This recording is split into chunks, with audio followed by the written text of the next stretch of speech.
的小镇风情在新竹北埔一直是生机盎然，而要畅游北埔，慈天宫将会是最贴近心灵的一个起点，因为这里是客家子弟的信仰重镇，我们就要带您开启这一趟旅程，一块来。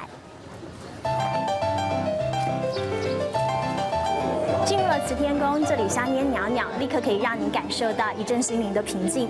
不过进入了慈天宫，除了祈求观音的保佑之外，当然得要了解这里的特殊聚落。我们今天邀请到了北埔大林村的温德全村长来带我们一块来介绍。您好。好，那如何从它的外观可以看得出我们这个是客家的建筑呢？这是代表性的，这是我们是属于双堂两横式的一个建筑啊。和一般客家庙宇主事三山国王不同，慈天宫正殿里是江秀然家族从惠州迎请来的观音神像坐镇，也成了凯垦先祖的心灵寄托。清代道光之后，历经4次的改建，175年历史的慈天宫至今香火鼎盛。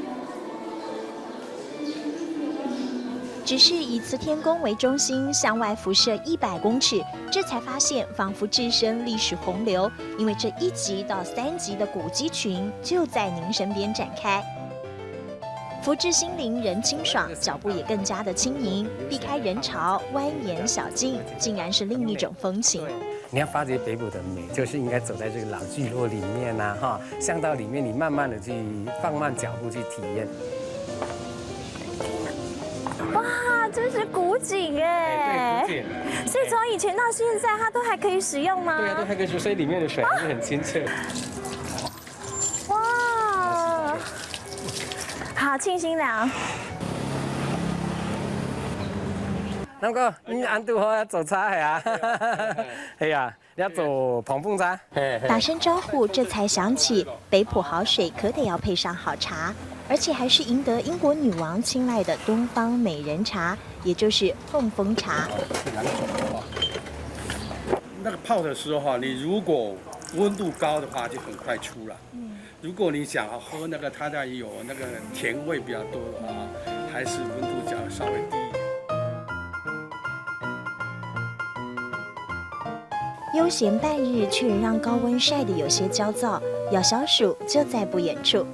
北埔老街相距差不多15分钟的车程，台湾少见的冷泉区。现在我们来到这边就是北埔呢，夏季最多游客喜欢来的北埔冷泉。现在看到蓝沙坝那边不有名的冷泉是我们山脚下那一个冷泉，那才是真正的冷泉。圈里面才是真正的冷泉。对。现在就去看看。好，那我们先过去逛一逛哦。很多游客来到北埔，说到冷泉玩水，结果他们真正没有到这边来玩，反而在那边玩了溪水。这是在地人对，所以这是真正的冷泉池。对，虽然是一样是冷泉，但是我们这边的水质跟宜兰苏澳的冷泉是完全不一样。啊，因为我们这边呢是含这个硫磺，碳酸比较重，所以呢，我们闻起来这个水会有点硫磺的味道。对呀，亲近冷泉，通体舒畅，好茶回甘也还余韵犹存。而客家先祖开拓的足迹，更丰富了北埔人文。谁说北埔只有老街吸引人呢？带着冷泉的清凉，回味碰风茶的甘甜，感受着慈天宫里妈祖的慈悲。新竹北埔的风情，让我遇见感动时刻。